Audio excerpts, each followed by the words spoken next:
Good morning. Today is the 17th of November 2025 and today, me in this beautiful little car, we're off to York. So I hope you come with us, I hope you enjoy. Like, comment and subscribe what your favourite thing is, and good luck in the York markets.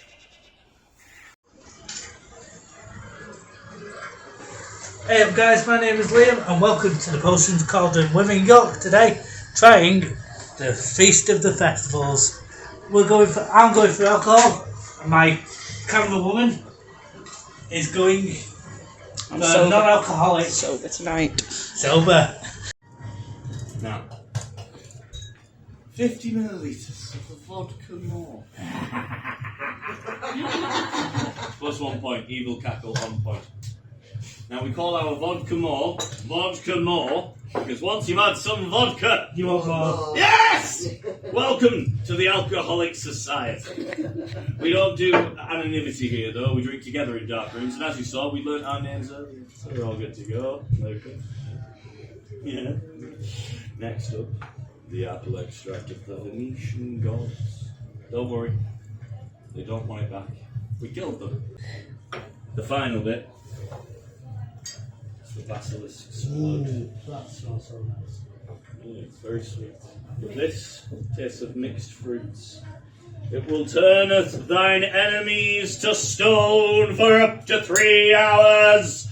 It doesn't work on current partner siblings, parents, anyone short of new terms and conditions apply. We don't like bullies. However, you can use the short people as a weapon. Defer the portion, hold the head like a pest dispenser, and pull to release the Medusa again. Shortest one I know. She'd be the perfect example.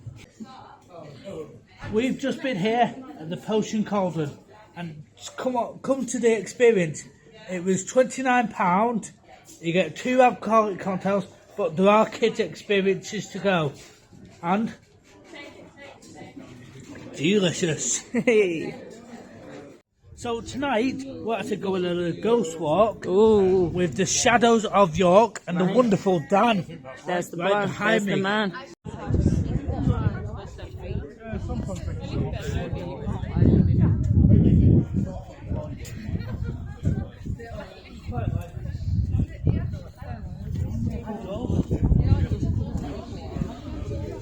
So we're on the ghost walk now, but I'm not going to be allowed to film anything when he's talking.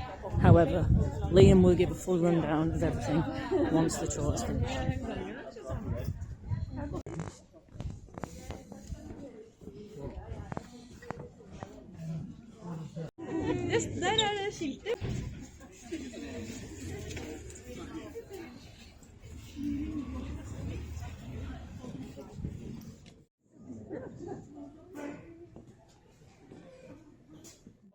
So you were talking about the Romans. Yes. Did they ever find out why the colours were different to the normal Romans? So we're talking about the Roman soldiers over at the Treasurer's Yes.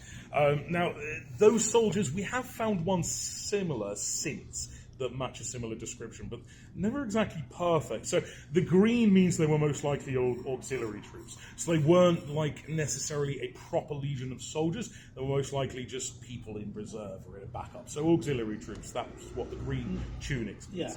The daggers being on the other side as well means they were just a different-handed legion. So if you think about it, if you've got everyone doing the tortoiseshell or whatever it is they're doing, you've all got to use the same arm, haven't you? So if you get a bunch of left-handed people, for example, stick them all in a legion together, and then at the very least, they're all still using the same arm for everything. So the daggers being on the different side, not unheard of. The sandals being shorter is just evidently how the empire was evolving towards the end of its reign, as well with the shields being small and round. Tactics evidently changed towards the end of the empire's reign as well. And so, as I say, we found Roman synths that match the similar description, but those were the first we found. So my next question is, what's your best story on the tour then? Well, I always do like talking about the Romans in the Treasurer's house because I think that one makes people think. I think that story, it's the fact Harry got everything wrong, and then years later was proved that he actually got everything right, and he stuck to his guns, and I think that's why I like that story so much. It'd be very easy, if he was making the whole thing up, and if he was lying about it, would have been very easy for him to turn around and change the colour of the tunics or change the length of the shields as sandals, well. the shields, and all of that stuff. But he didn't. He stuck to his guns. He knew what he saw, and he kept telling that story for 20 years. And then 20 years later, he was proof that he was right. So I'd say that one. So why did the master at the time? Why did he tell him not to go public? Just because he thought it was a bit silly, really, to be honest. I mean, as I say, everything he described at the time we thought was wrong. So the curator of the building was just kind of heard Harry's story and went, all right, buddy, I'm sure you saw that. Yeah. So I think it was more a case of protecting Harry's dignity in a way. Have you ever seen anything? Now that's an interesting one. So, from time to time, things do occasionally happen on tour. I told you tonight the story about the small girl in the plague house. She died of the plague, and people keep seeing her face pressed up against the glass of the window. Now, I was telling that story once, and I kept looking over at the window, and every time I swore I saw a little hand pressed up against the glass. And to be honest with you, I didn't think an awful lot of it. I just thought, if I'm going to see anything, I'm going to see a face. That's what everyone describes. And so I didn't think much of it. But it wasn't until we were walking on that somebody else also said, I saw a little hand pressed up against the glass. And I told them, it's most likely the person who lives inside the building. But genuinely, as if on cue, when I said those words, the person who lived in the building walked around the corner and started going home. Ooh. So who we actually saw or what we saw, I don't know. I've no idea if I've seen her, but I've got a thinking I think I did. Wow. Shadows of York, we will tag him down below. Yeah. Hopefully you'll get down because he is one of the best. I've had him 3 times now, and money well spent. Yeah. See you later. Remember, the 5th of November, the gunpowder, the treason, the plot. I see no reason why the gunpowder treason should ever be forgot. Right, tonight we're here at the Guy Fawkes pub, supposedly where he was born. I raise a glass to him and to the gunpowder treason. I wish it had succeeded. Cheers to the dead man.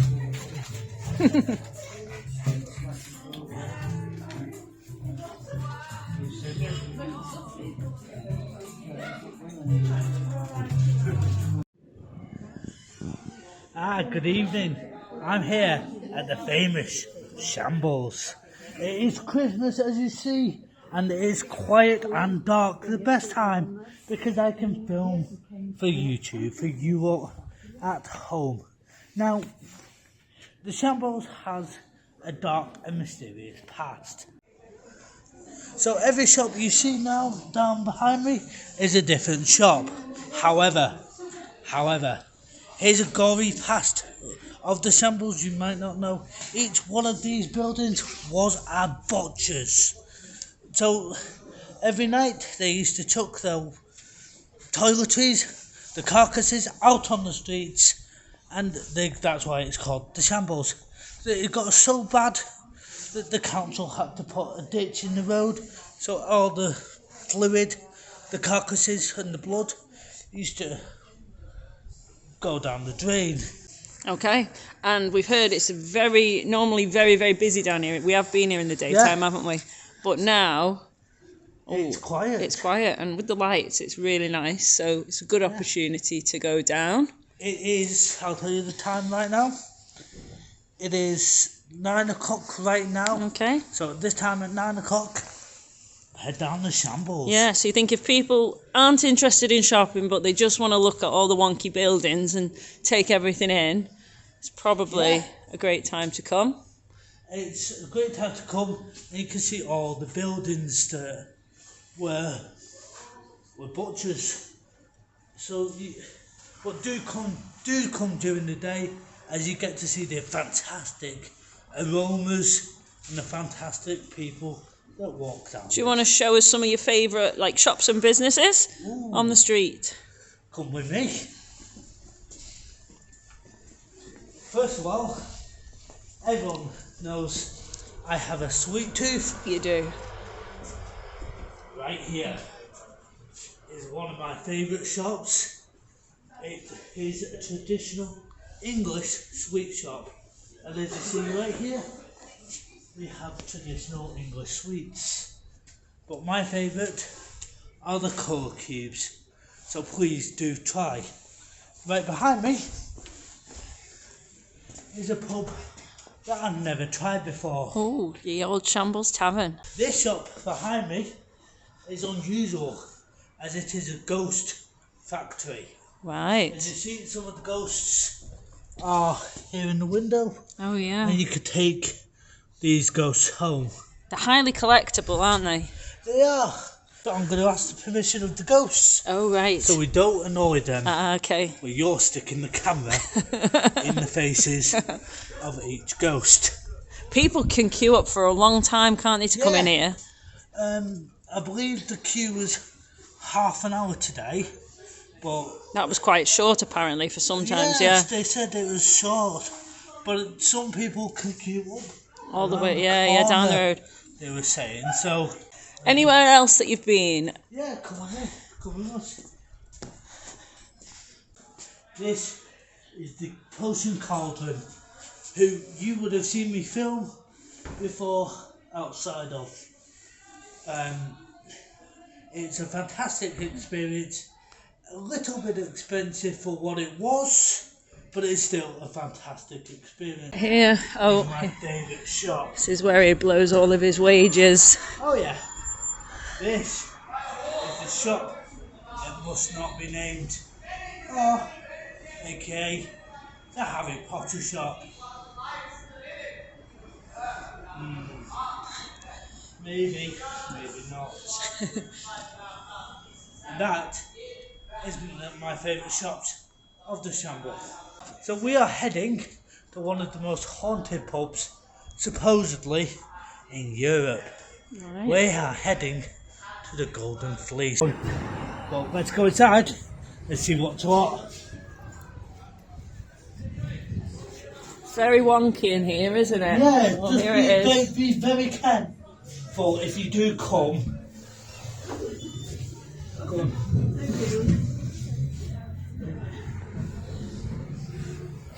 Be very careful if you do come, because the floor is illegal. Oh, the floor is uneven, so yeah, be careful where you step. It's done up very nice for Christmas. We are here. It's very Christmassy. However, this right here Oh, is very interesting because this is a real skull. and who does it say? Elizabeth, Jordan's executed in York in in 1800s. 1800, right there. And what's next to her? My name is Matilda. All right, a haunted doll. So there's all sorts of things like Yes. that in here. Hi, good morning, good evening, good night.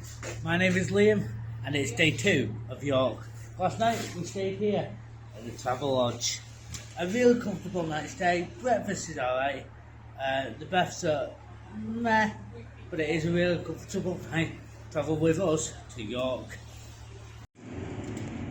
This morning, on this horrible day, it is the 18th of November 2025, and this morning we are going to the back into the past. We're here at Jorvik Viking Centre with this fine gentleman. So we're not allowed to film in there as it is all historical accuracy. So we will let you know how it is at the end. So, mate, will you please introduce yourself? My name's Arathia. A Raffian, wow. So, first question is, how long have you been working here? 8 years. 8 years, wow. Feels like about 1,055. It's only 8 years. So, what's the name Jorvik? Where does that actually come from? That's For the people? name that the Vikings gave the city when they captured it in 866. And before then it was called Yorkowich. Jorvik. See if you can pronounce that. Jorvik. Or Jorvik. That was very good. Or Jorvik, as the Vikings would now name it. So, the place itself was actually... The place is a true historical Viking place. So, did you find anything here? The whole street area there, up to the very top of the street, all the way down to the cattle shed burger stand. Yeah. All of this is built inside the hole that we left behind when we excavated here. Wow. So it was about 9 metres deep at the top and about 6 metres at this side. We dug down to about 450 when we encountered a Roman cemetery, and that's still there. So it's just still a Roman cemetery? Oh yeah, and everything before the Romans is all down there. And then we recovered about 40,000 different kinds of finds here. So what's the most interesting thing, David? It depends. I mean, from my point of view, it's all pretty interesting because it provides you with a means of employment. But I would say the thing I like best downstairs is there's a small section of a young girl's coffin, which her father scratched a board game on the inside lid. Oh wow! Aww. So it's very rare in archaeology to actually find a document that captures, if you like, the emotional space of people in the past. It's brought a tear to my eye. Well, there aren't many things like that in archaeology at all, where you can actually see a sort of. There's all sorts of things that are different about the Vikings compared to us, but that does seem a little bit special. That's actually quite like us. Wow. So is this historical what they would have worn? Yeah. And the spear as well? This is a bit shorter. It should be about that high. Okay. We've made it a bit shorter so we can get it through the door. And all the fibres? Yeah. Yeah, so they dyed as well with natural... It's all, this is, the cloak's been dyed with weld, the tunics dyes greenweed. Yeah. And a little bit of oak gall. Wow. Brilliant. Now, not many people would wear gold because it was, or silver because it was so expensive. There's more silver than there is gold. Gold's nearly only used for jewellery because it's still pretty soft. And so you wear it for high days and holidays. But on a street like ours, there's hardly any gold. Yeah. No one can afford it. It's much so expensive. Quite a bit of silver though. Really? Wow. Now, there is a spoil coming up. Now, with the ride, because there is a ride in here, will that be a historical kind of representation to what the street would have been like? That's what we've tried to do. We've tried to make it look as realistic as we possibly can. We've chosen to re-represent the year 960, and where it's built downstairs is exactly where we found it. So the actual ride is where it was 1,000 years ago. Obviously, we cannot film the ride, or we cannot film inside, because this is a true historical site. But we will let you know about the stuff that we find. Now, can you tell me about the 1,000-year-old poo? That was actually found when they were putting the cash points in for Lloyd's Bank. Yeah. As they were digging down to produce the foundation for the security features of the cash points, they encountered a large fossilised human stool on the doorstep of a glassmaker's house. A glassmaker's house? Wow. So, not the classiest illustration of Viking life, and it's very unusual that it survived impact. I think the glassworker threw something over it before he swept it away, and that sort of gave it a bit of a crust. Now, there is actually real-life human remains here. Oh yeah. Of the people. There's 3 skeletons inside the museum. One's definitely from northern Norway. Yeah. One's half African. Okay. And another one's mixed Viking Anglo-Saxon. That is truly spectacular. Well, thank you so much. You're very welcome. And please, if you have any comments, we will be back to your Vic itself. Please do comment. The woodturf is one of the new style wooden crown tables. Honey is made in cups and bowls by turning wood such as oak or ash into cold maid. You can see all the women cold waste on the ground which children may use to spin toys. By the way, it's this trade that many think gave its name to Coventry, the street of the cup makers. Clothing and blankets. We're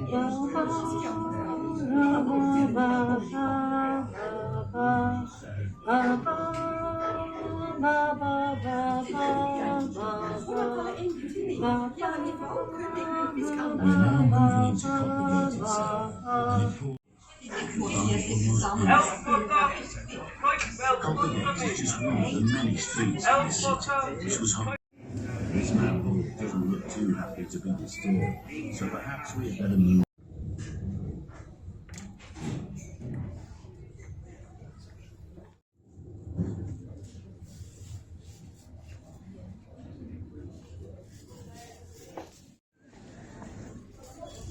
Hey up guys, welcome to York Christmas Market. I just bought some cheese down there and some goods from the lovely lady just down there. So I think it's on till the 23rd of December. So come on down if we've uploaded this in time. I'll just do some footage of walking down.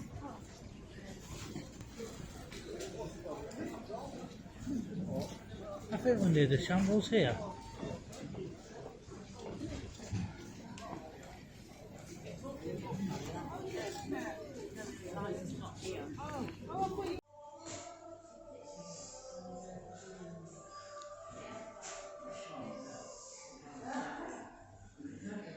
Welcome to Kirkgate in the Castle Museum, where, as you see, it is Christmas. We'll see what delight holds for us today.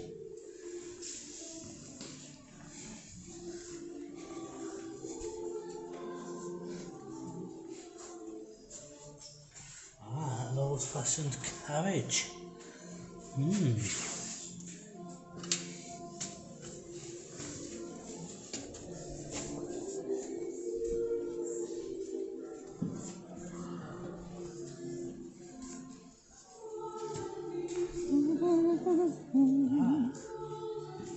Welcome to Christmas at Kirkgate.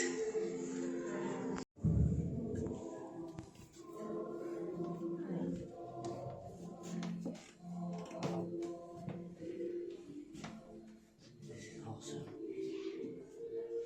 Yeah, so all the sweets in here are the kind of sweets that Victoria's would be able to buy. It's kind of modern versions of those. And then the ones just behind me here, and then the glass down there are actual Victorian sweets. So genuinely over 100 years old. Wow. That's cool. We're home! Yeah, we're home, guys. I hope you enjoyed the vlog from York. So, like, comment, subscribe, and leave a message where we should go next on our next adventure. So, till next time, see you again. Bye!